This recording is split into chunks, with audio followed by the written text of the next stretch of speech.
Bueno, muy bien. La dejamos planteada en el bloque anterior.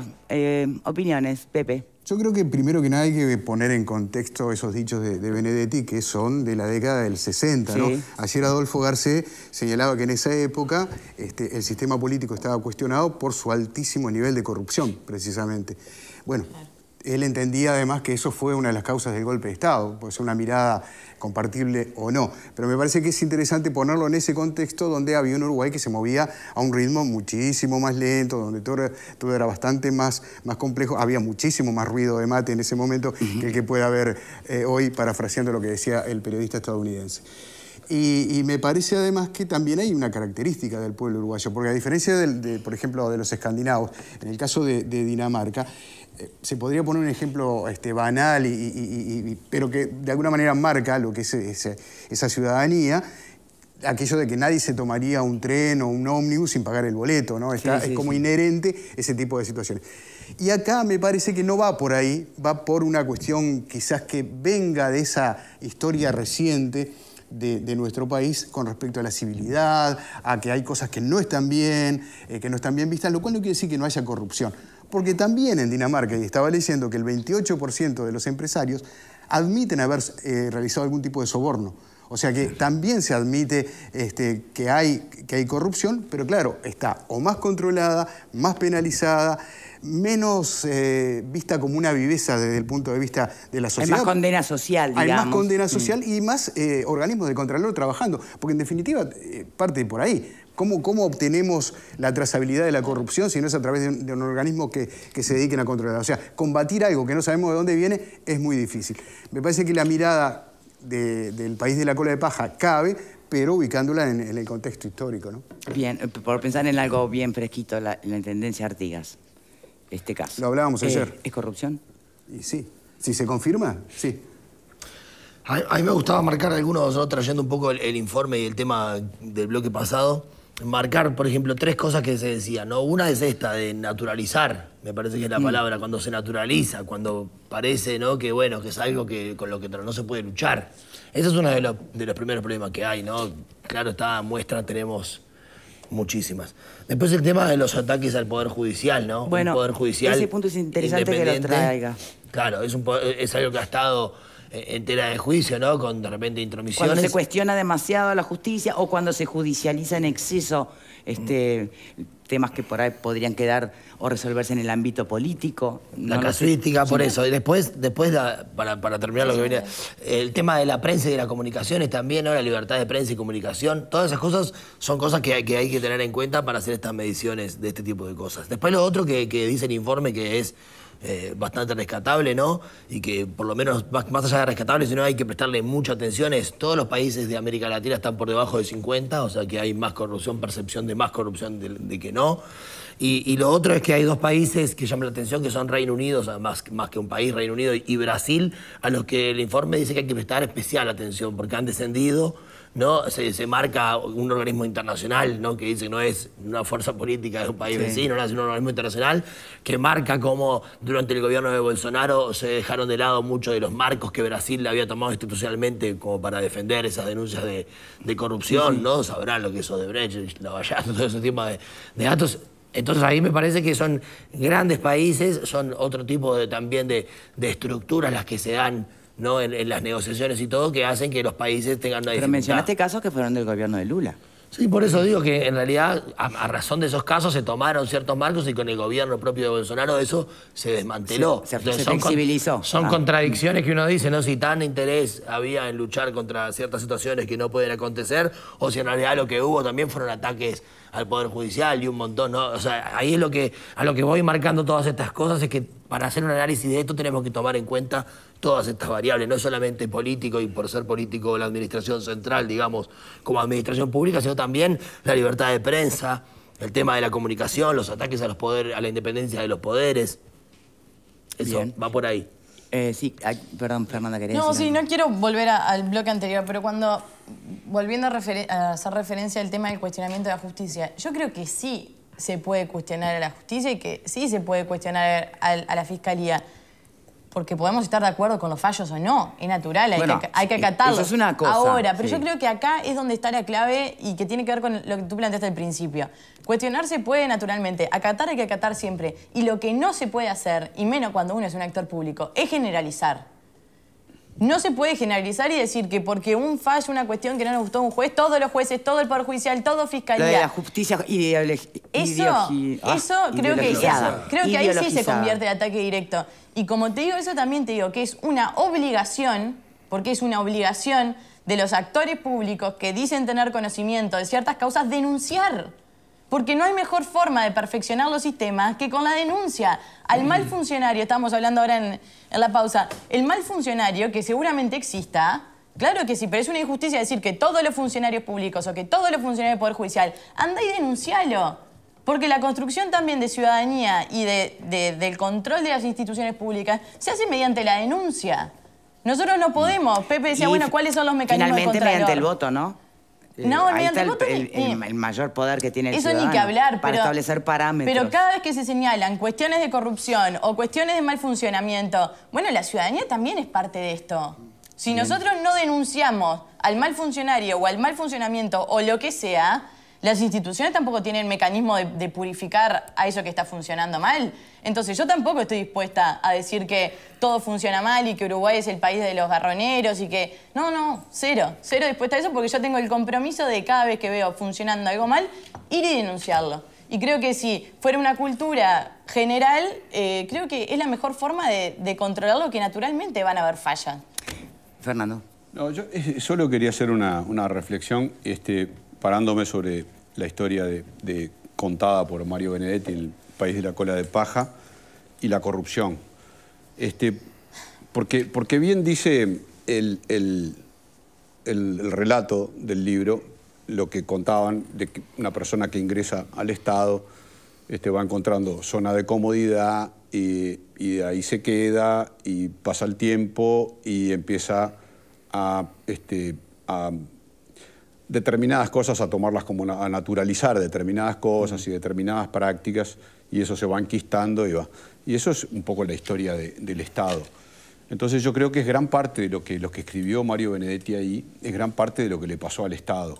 A un Estado construido por el vallismo, básicamente, con un Estado omnipresente, con un Estado paternalista, con un Estado que busca resolverle todos los problemas a las personas, pero que además, sin éxito obviamente, porque, y a su manera. Sin éxito y a su manera, pero que además yo parto de la base que la corrupción parte desde el Estado. Está enquistada en el Estado y después aprovechada desde allí por a través de regulaciones, a través de normas. Las normas y las regulaciones que se establecen, para saltearlas hay que corromper al Estado. No digo que el Estado sea corrupto, pero el Estado es un generador de corrupción. Cuanto más grande el Estado, más pasible de tener en su seno corruptos y de generar hechos de corrupción. Cuanto menos Estado haya, menos regulaciones haya, más contratos entre privados. Puede haber corrupción entre privados, la puede haber, pero en todo caso no comprometerían la imagen del país y la imagen. Entonces, eso es muy relativo, porque las decisiones que puede tomar una persona cuando hay menos... Espera que ya termino. Entonces, lo que yo creo, por eso decía antes, lo importante es lo que haga el Estado con eso. Y lo importante, para mi punto de vista, es tratar de liberalizar la mayor cantidad de actividades posibles sin la intervención del Estado, porque el Estado es, y quienes integran el Estado, y por eso mismo de Mario Benedetti la cola de paja, porque se van quedando, porque se atornillan en los cargos y en los puestos, porque es mejor mirar para el costado que hacer una denuncia, porque es más cómodo, porque además se van enquistando, porque además van creciendo las corporaciones en torno al Estado, y ahí aparecen los Cinefop con una corrupción de $400.000 que ahora la tienen que devolver, y ahí hay privados involucrados, pero a partir de dineros que suministra el Estado. Ahí están los planes sociales, donde va gente que se anota sin merecerlo y hay otro que se lo da, y todo eso genera pequeños espacios de corrupción que van haciendo, que van pudriendo una manzana. Por eso yo también señalaba antes, bueno, la preocupación es que nos vayamos deteriorando en la calidad. Y yo creo que el deterioro, creo yo, no, obviamente hay muchísima gente que piensa distinto, que el deterioro es que va de la mano, que va de la mano del crecimiento del Estado. Cuanto más presencia del Estado y más asistencialismo y más prebendas y más regulaciones y más los empresarios también dependan del Estado, más posibilidades hay de que busquen espacio de corrupción para obtener sus beneficios y sus prebendas. Entonces, me parece que la presencia del Estado es un elemento que ya de por sí es un elemento generador de corrupción. ¿Cuál es la solución? Y yo no la sé. Sí parto de la base que con menos Estado habría menos corrupción. Y con más Estado hay más corrupción. Pero te entiendo el razonamiento. Ahora, ¿cómo llegamos a este puesto? Siento que desde hace mucho tiempo somos uno de los estados más gruesos yo creo mundialmente. Entonces, claro, digo, no estaríamos en este lugar si la ecuación fuera... si el silogismo fuera como vos lo planteás. Yo estoy hablando hoy de Uruguay, no en el comparativo con otros países. Obviamente el sistema de Uruguay funciona en tantos otros países. De hecho, los países con más presencia del Estado, que son los países dictatoriales, que son los países donde el Estado y el dictador manda a todos, son muchísimo más corruptos que los otros. Muchísimo más corruptos. Es decir, no es decir cómo estamos en esto si somos una democracia. Somos una democracia, respetamos las instituciones, pero la corrupción está adentro. Teniendo un Estado grande y presente, ¿cómo logramos entonces estar en este excelente lugar del índice? Separación de poderes y contralor. Tenemos un Estado grande, presente y sano. Pero grande, presente y sano. No quiere decir que no tengamos corrupción. Estamos en el puesto 74, no estamos en el 90. No somos Finlandia. No somos Nueva Zelanda, no somos primero en América Latina, estoy hablando en el mundo. 74 puntos en el mundo frente a 11 en el mundo. 11 en el mundo con 74 es Argentina. 11 en el mundo, 74, no he puesto 74, 74 puntos. 11 en el mundo, abajo 16 puntos de Canadá. Yo creo que igual a nosotros como Uruguay nos pasa que somos un país chico y que justamente tenemos eso, tenemos muchas instancias de control. Claro. Quizás hay tanto control que a veces ese control nos hace ser muy lentos. Pero eso justamente no genera una burocratización. Pero eso no desmiente, Rafo, eso no desmiente, por lo menos mi teoría hasta ahora, no desmiente que el generador de la corrupción es el Estado. Que tengamos organismos de contralor. La corrupción pública solamente puede salir en el seno de la administración pública. Entonces, evidentemente, cuanto más grande sea la administración pública, más casos uno puede tener. Cuanto más grande, pero yo creo que la teoría nos dice que si uno tiene menos cantidad, va a ser más fácil, porque quizás es más fácil aún. Entonces estás de acuerdo con la teoría de... No, capaz que no estoy de acuerdo. Yo que eso es muy relativo porque quizás... yo tampoco. Quizás mañana ir y hacer una sola, ¿no? Si hay alguien que decide y no son varios los que deciden lo que tienen que tener, en vez de haber un contralor, para mí es más fácil. Incido ahí y quizás se incide menos. Y el tema de que se incide más abajo con los $400.000 de INEFOP, que es horrible, no estoy lejos de decir algo a favor, sino en contra, pero la corrupción mayor, donde, digamos, el popular dice donde se corta el fainán, no es en INEFOP, es en otros contratos millonarios, millones y millones. Entonces, yo también nunca corté siempre fainán, cortamos Rafa, como la línea, siempre cortamos por la línea más fácil, cuando en realidad las grandes corrupciones son en obras y mega construcciones millonarias, y no por $400.000, ni por las milanesas con puré. Mira, las milanesas con puré, la comida de las ollas populares, las horas sindicales achacadas. Es de la persona, estamos de acuerdo, es el ser humano, el soporte humano. Pará que yo te escuché. Es muy poquito, pero en la suma de todas las corrupcioncitas enquistadas adentro de ese estado plenipotenciario y omnipresente, la suma hace un cerro de plata. No son los 1.000 millones de ANCAP o los de regasificadora. Eso sí eso hace mucho ruido, pero lo que te va carcomiendo es lo otro. Es la ventajita, es el ventajero, es el currito. Eso es lo que va carcomiendo un país, porque no solo va carcomiendo económicamente, sino que va carcomiendo las cabecitas. Las cabecitas nos va pudriendo. Y eso es lo que hay que tratar de combatir. Está bien, los poderes funcionan, pero el sistema político y el sistema democrático crea el monstruo crea el monstruo y después crea instrumentos para contrarrestar para combatir y controlar el monstruo. Pero antes el sistema político creó el monstruo. ¿A santo de qué hicimos un Ministerio de Ambiente? ¿Pero a santo de qué? Un Ministerio de Ambiente. Teníamos una Dirección de Medio Ambiente, la Dinama, y se me fue toda la retórica esa que decía, y teníamos la Dinama, y teníamos todo, y funcionaba, y había controles ambientales. Nada. Le inventamos un ministerio enorme al Partido Colorado ahora para en el Peña. cauce de Santa Lucía, ¿no? Un ministerio a Peña. Y ahora Peña está afuera.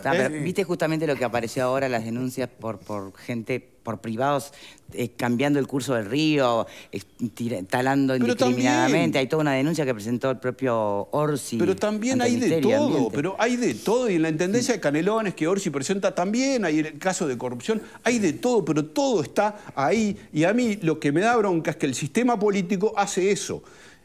Crea el monstruo y después crea los organismos para controlar al monstruo. Entonces, el sistema político y el Estado es cada vez más monstruoso, cada vez más monstruoso. ¿Por qué no estás tan de acuerdo, Pepe? Y no puede con sí mismo. No puede con sí mismo. Que sea una relación directa entre un Estado que sea proporcional, muy grande y la corrupción, porque de lo contrario no existiría en esa lista que vemos a un Estados Unidos por debajo de Uruguay a nivel de corrupción, donde el Estado está muy poco presente y es una economía liberal y bueno, todo lo que ya conocemos.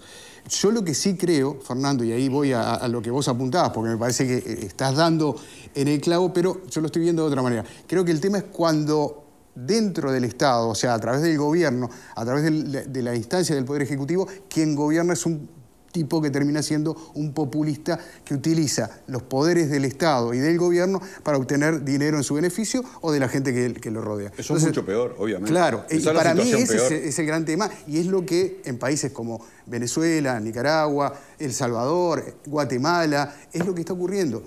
Tenemos un problema de un Estado que en realidad daría lo mismo si no existiese, porque es tan potente la presencia del populismo a través del Poder Ejecutivo que todo lo que viene lo toma el Estado, soy yo. Es donde dice con esa parte estoy de acuerdo, pero creo que son la suma, que son las dos cosas, que las dos cosas suman. Las dos cosas suman, es cierto. Y por un lado están los controles. Incluso, sin pensar, qué sé yo no pienso que Sanguinetti haya fomentado la corrupción en el Estado, por ejemplo. Pero yo creo que Sanguinetti y su socialdemocracia, con una presencia, con el vallismo clásico, con una presencia del Estado fuerte y presente, creo que contribuye a generar espacios de corrupción. Creo que contribuye sin quererlo. Nadie le puede atribuir intencionalidades. Ahí es donde deben actuar los controles. Cuando hay un Estado manejado por un populista, es muy difícil establecer controles. Esa es la situación peor. Yo estoy completamente de acuerdo. Pero aún sin ser manejado por un populista, siendo manejado por alguien que cree a pie juntillas en el Estado y creyendo que el Estado tiene que estar presente en toda la cosa, está contribuyendo en el fondo a la corrupción. El otro caso que vos señalás es más grave. Y ese vallismo clásico, que yo le digo, vallismo histórico, es el que está encarnado hoy por el Frente Amplio. Es el que está encarnado hoy, el vallismo de siempre, por eso el Frente Amplio tiene el 50% y el Partido Colorado tiene el 10%. El vallismo, las cabezas que quieren un Estado protector y presente, que en definitiva es el mismo Estado, no se dan cuenta, pero el mismo Estado que le corta las patas, el Estado te parte las piernas y te da muletas después y te dice, me tenés que agradecer por las muletas que te di. ¿Pero eso es decir que en el gobierno del Frente Amplio hay más corrupción que en el gobierno de coalición? ¿Cómo? ¿Eso supone decir que en los gobiernos del Frente Amplio hubo más corrupción pública que en lo que va del gobierno de coalición? Yo no estoy comparando corrupción de gobiernos ni nada, porque creo que en los casos anteriores hubo acto de corrupción y antes del Frente Amplio también había acto de corrupción. Hay acto de corrupción y habrá acto de corrupción. No estoy comparando, haciendo una valoración cuál fue más corrupto. Digo que la corrupción está en el Estado y que el sistema político no es capaz de resolver el problema o por lo menos de bajar la intensidad de la corrupción. ¿Estamos bien? Sí, estamos bien. Tenemos 74 puntos sobre 100.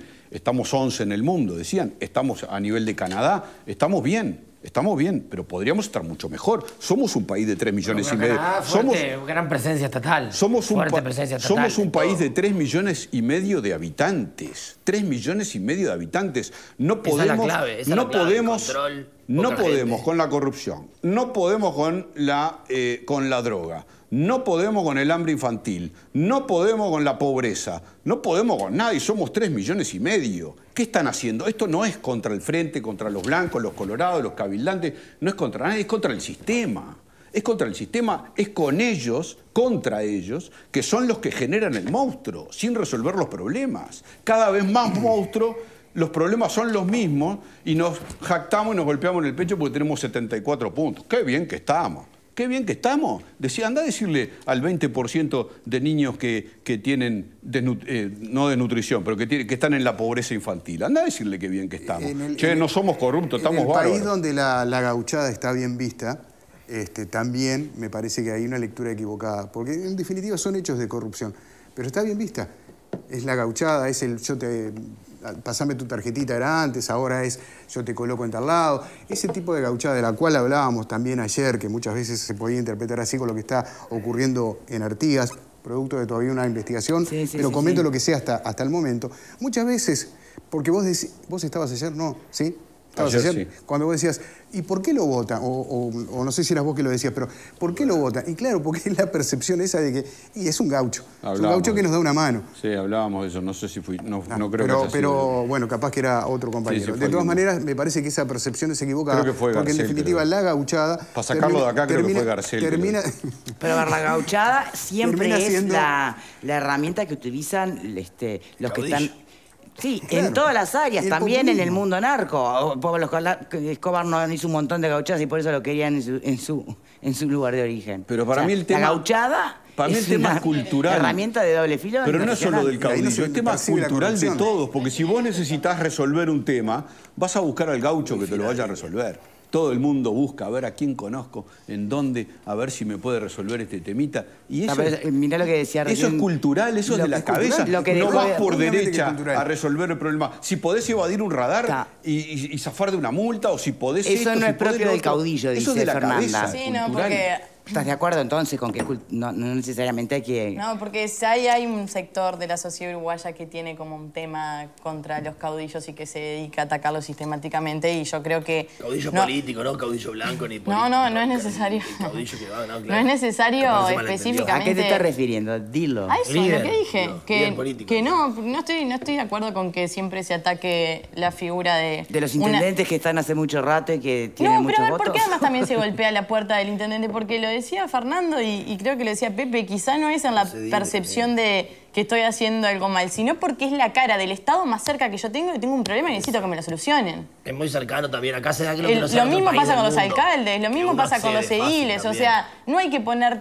Si bien no todo es corrupción. Si bien toda la corrupción creo que es grave y siempre intentar sacar ese favor es grave, creo que hay niveles y creo que hay que responsabilidades. Y el vecino que se le cayó, no sé, la columna de luz y justo se cruzó con alguien que está vinculado o a la intendencia o a la alcaldía y le dice, mirá que se me cayó esto, podés solucionarlo, no lo podemos poner en el mismo pie de igualdad que el funcionario que utiliza esto para un beneficio personal. Estamos de acuerdo en eso. No, pero parece que al final, si todo es, Fernanda, nada termina no, acá estamos, en el caso de Artigas parece que es un tema de un aumento de sueldo. No estoy hablando, obvio que no estoy hablando de Artigas. Obvio que no estoy hablando de Artigas. Pero que no todo es corrupción y que muchas cosas que sí lo son no se perciben como corrupción. Totalmente de acuerdo, totalmente de acuerdo. Perdón, pero creo que a veces ahí queda... Creo que fue pago de horas extra, no de sueldo, ¿no? Sí, yo no estaba haciendo está en la investigación, pero si fuera cierto, de todas maneras... No tiene nada que ver, no tiene nada que ver con los ejemplos de que te da una mano para sacar la columna o arreglar la calle. Pero había terminado un poco ejemplificándose en eso y por eso quería... Está bien. Bueno, ¿algo más sobre este tema o cambiamos? Porque en definitiva, básicamente... ¿Te doy 100 pesos, cambiamos de tema? No, por 100 no, gracias, seguimos. El lugar es bueno en el ranking. ¿Qué conclusión sacamos? No, el lugar es bueno en el ranking, pero no nos duramos en los laureles. Perfecto. Tenemos mucho para hacer todavía. Buena conclusión. ¿Estamos todos de acuerdo con eso? No, estamos de acuerdo en algo. Bien. Bueno, yo discrepo. A ver qué opinás de lo que viene. Qué increíble.